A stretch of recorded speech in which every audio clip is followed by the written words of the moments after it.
مولانا حیدر علی جعفری صاحب سے میرا اگلا سوال ہے، قبلہ یہ ارشاد فرمائیے کہ جناب زینب سلام اللہ علیہ کی ولادت کی مناسبت سے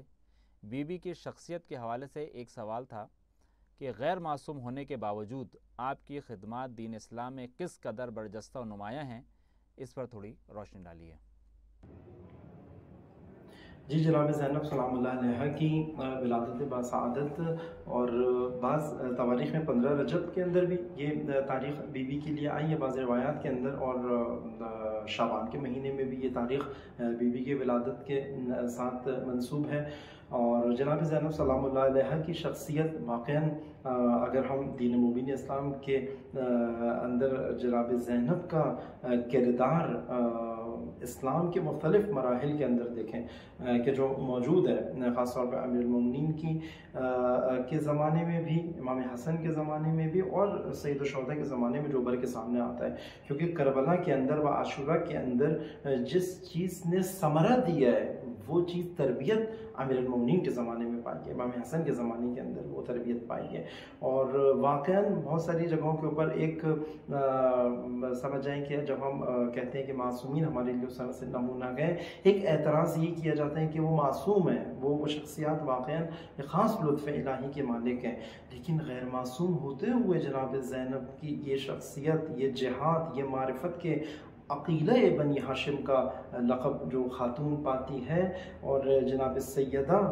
جس طریقے سے معصوم ہوتے ہوئے اس اوج معرفت و عرفان کے اوپر ہیں، تو جناب زینب ثانیہ زہرا ہوتے ہوئے، غیر معصوم ہوتے ہوئے ان تمام کمالات کے اوپر پہنچنا اتمام حجت ہے،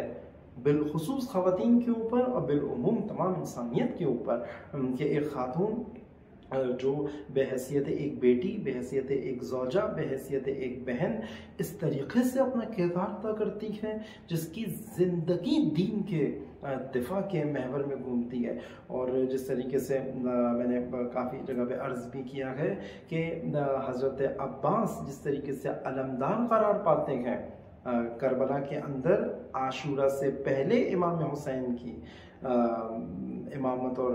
ولایت کے اندر، اور امام حسین کی رہبری کے اندر معرکہ کربلا و عاشورہ میں جناب زینب بھی کربلا میں علمدار ہیں۔ امام سجاد کی امامت و ولایت کے اندر بعد عاشورہ علمدار لشکر حسینی، وہی جس کی قیادت پہ جناب سجاد علیہ السلام نے کی، جناب زینب